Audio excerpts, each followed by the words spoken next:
Hai hai hai, lama tak jumpa nih dengan kalian Saber. Udah lama nih tim Bagiyu nggak ngasih kalian asupan update informasi nih. Kali ini tim Bagiyu bakal bahas salah satu berita besar baru-baru ini nih. Apa ya kira-kira? Ya kalian pasti udah baca judulnya sih. Ya udah, style intronya dulu.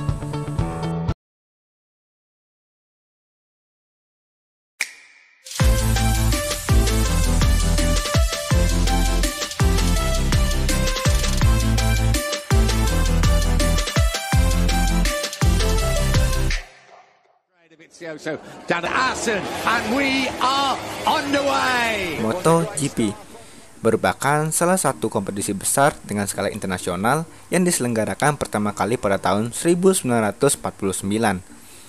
Sejak pertama kali diselenggarakan sampai kini, kejuaraan MotoGP telah banyak melahirkan nama-nama besar. Dan kemudian sampailah pada tahun ini, ya, tahun 2022. Tahun ini Indonesia kembali menjadi tuan rumah diselenggarakannya MotoGP setelah 25 tahun absen. Ya, di tahun 1996 Indonesia juga pernah menjadi tuan rumah. Kini MotoGP diselenggarakan di Pertamina Mandalika International Street Circuit atau lebih dikenal dengan Sirkuit Internasional Mandalika yang dikelola langsung oleh Mandalika Grand Prix Association atau MGPA. Sebelum lanjut, mari bantu kami membangun channel ini dengan 3 langkah mudah dan gratis. Dimulai dengan klik like, kemudian klik subscribe, lalu kalian share videonya ke teman-teman kalian ya, biar teman-teman kalian juga pada tahu dan kami makin semangat buat bagiin info-info lainnya. Bagi yuk berbagi.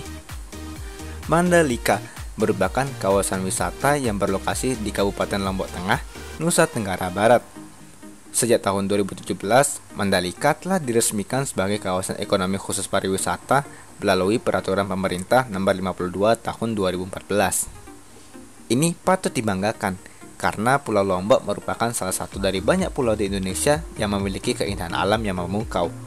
Ini menjadikan sirkuit Mandalika disuguhi oleh pemandangan panorama perbukitan yang indah serta dikelilingi oleh laut biru yang mempesona.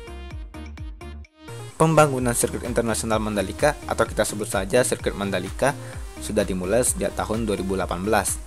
Pembangunan sirkuit ini dipercayakan kepada Indonesia Tourism Development Corporation yang bekerjasama dengan Vinci Construction Grands Project yang merupakan anak perusahaan konstruksi global di Prancis.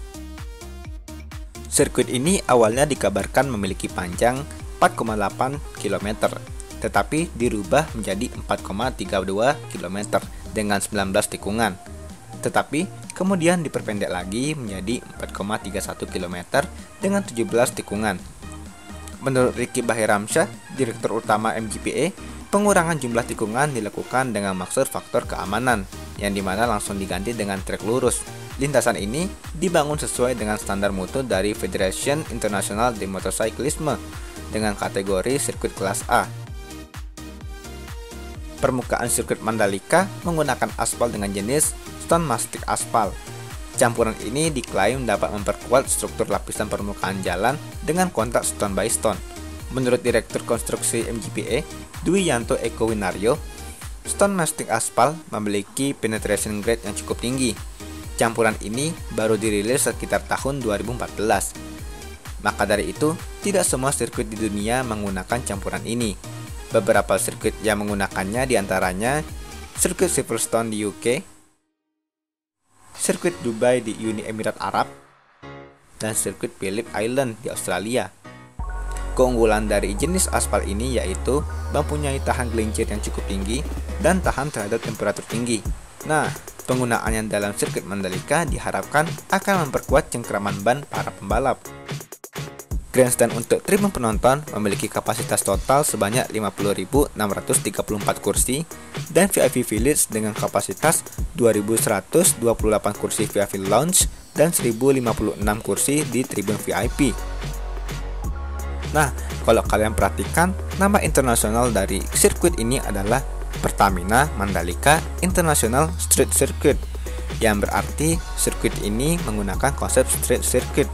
Nah, istilah ini merujuk pada fungsi. Sederhananya, bila tidak ada balapan, sirkuit ini dapat juga berfungsi sebagai area pariwisata.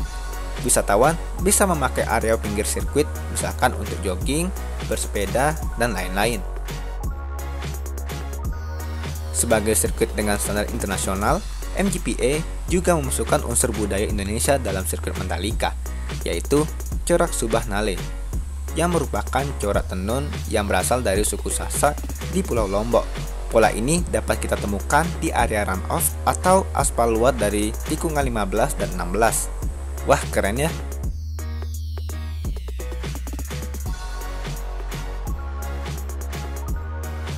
Pada 12 November 2021, Presiden Joko Widodo meresmikan sirkuit Mandalika beserta dengan infrastruktur pendukungnya. Tak lupa, sebelum meresmikan, beliau juga menjajal arena sirkuit dengan motor hijaunya dan dilengkapi dengan helm dan jaket layaknya pembalap. Dengan kondisi sirkuit yang sempat diguyur hujan, membuat beliau melaju di sirkuit dengan hati-hati, mengingat sirkuit ini memiliki beberapa tikungan yang cukup tajam. Bersamaan dengan peresmian sirkuit Mandalika, Presiden Joko Widodo juga meresmikan jalan bypass yang menghubungkan Bandara Internasional Lombok dengan Mandalika, dengan jalan sepanjang 17,3 km yang siap digunakan dan akan membuat waktu tempuh antara bandara dan Mandalika lebih cepat.